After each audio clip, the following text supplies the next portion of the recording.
guys have seen my short shifter video.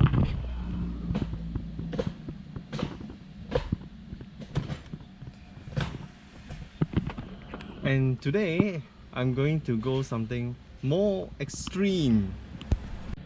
A teaser for you guys. Do you know what this is? See, my E36 is the original manual, so it has got all this rubber boot and also the noise insulating foam out of the factory.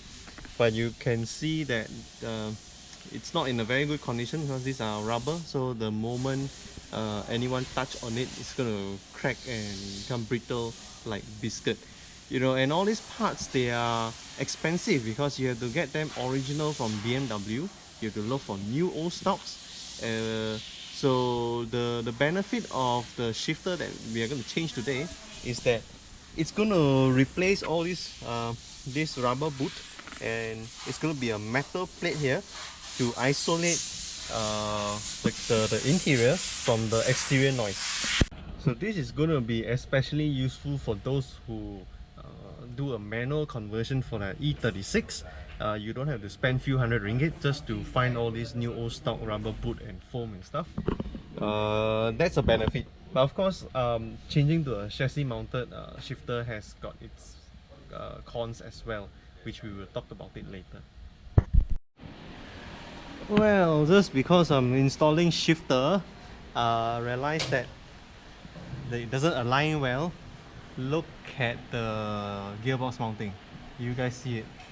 It's broken. The whole gearbox is slanted down. So this one is also deformed. Okay.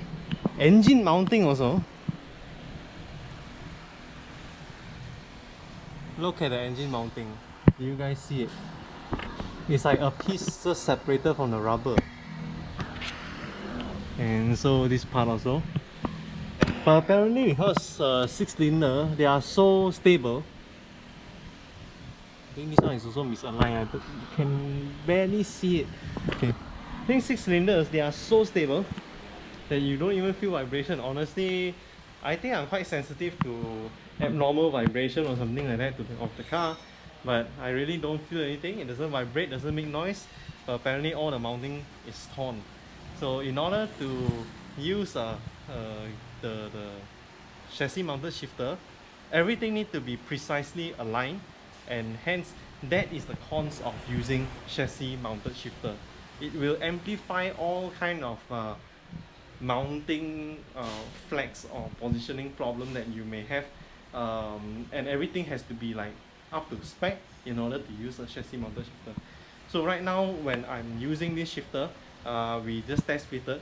I can either I will have problem going to reverse gear or the 5th gear, so I can only adjust it to work one side of it. So I got to fix on the mounting first. When you have got the underneath of the car sorted, what you need to do is just to bolt this in. The good thing is that you do not need to drill your car because these bolts do not go through any holes. They merely sandwich. They are just within the opening, the large opening for the gear knob. They are within the circle, and they just need to clamp down both pieces of metal together. It doesn't go through any hole, so no drilling is required. And then you put this onto the shifter itself, onto the gearbox shifter, and then you get this super notchy reverse. Oh, seems good. Just a tip for you, you may have some power window switches wires running. Just be careful not to clip them when you are clamping down this sandwich over here, which I stupidly did clamp down on this, and luckily it caused no damage. Okay. So then just put back the foam. Okay, if your car doesn't have the foam, I guess it's okay. Mine has, so I just put it. This is the boot. You know, just put back your boot so that it looks nice. Alright, put back gear knob, because the boot can be installed nicely later on. Okay, put back the boot, put back the shifter, So this is really how it looks like. I think it looks pretty good. You know, it's not, it's of course more track oriented or sports oriented because it's so close to your steering. You can just drive and then just and then just do something. And what I like about it is that it looks neat. You know, it's not, it's something, there's a term Malaysians call abing, right? I think this one doesn't look too abing. It still looks quite period correct. Oh.